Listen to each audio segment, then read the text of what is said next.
If you're lucky like me and GitHub Credential Manager is giving you hell, this video might be for you. I used to have to change my global config manually every single time I switched between personal and work projects. One time I forgot to switch and ended up committing to a serious work repository with the wrong credentials. Today I will show you how to connect through SSH to both GitHub and Azure and make sure that it uses automatically the correct credentials when you need it to. We will break this task into 5 simple steps to make it easier. So let's get started. First step, we need to enable OpenSSH agent in Windows services. If you've done this before, you can skip this step. Open services in Windows, find OpenSSH authentication agent, open properties, and set startup to automatic and click start. And that's it. That's OpenSSH enabled for you. Step 2. Now using OpenSSH, we will simply create 2 keys. One for personal use, one for work use. So we'll use SSH keygen to generate the key. Basically RSA is the algorithm we'll be using. 4096 is the amount of bits that we'll be using for the algorithm. And -c is simply the command that we add into that key for security reasons.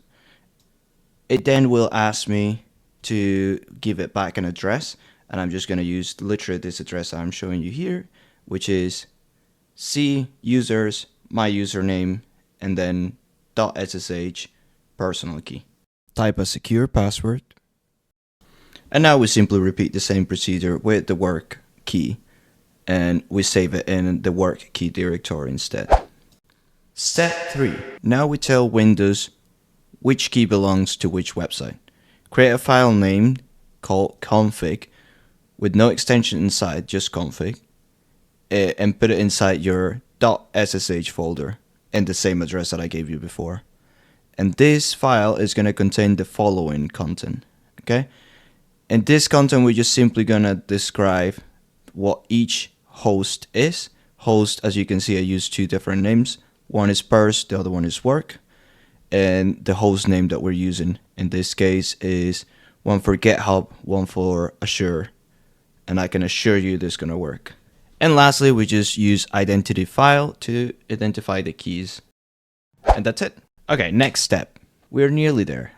Okay, now all we have to do is add the keys to both platforms, GitHub and Azure. And I'm going to show you quickly how we get this done. Remember, into the platforms, you need to upload your pub files, not the actual key. For this, you can use the simple cat command, which will print back in the terminal the information inside the files.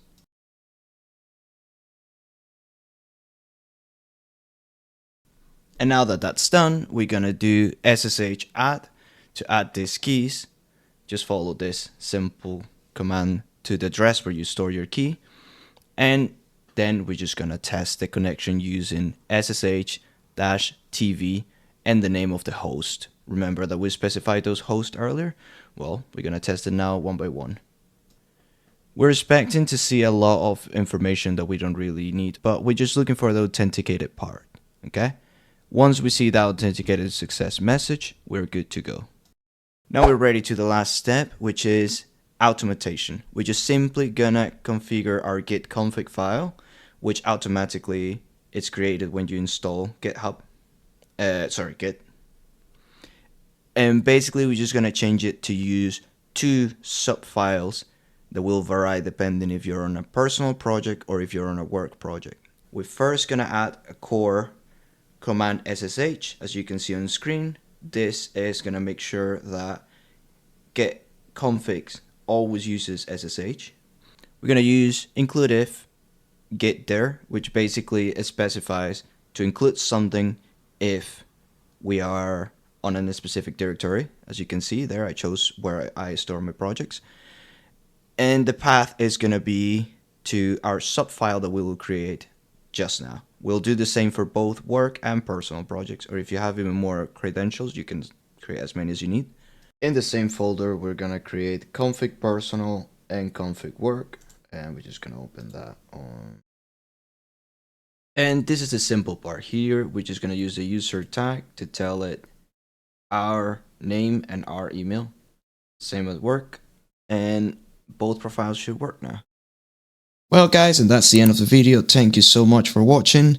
And if you made it this long, as a way of thanking you, I'm gonna share with you these 3 commands. For cloning from now on, try to use the SSH from GitHub or wherever platform that you're cloning from, and make sure to use the host. Personally, for GitHub, I use this one and it works just perfect.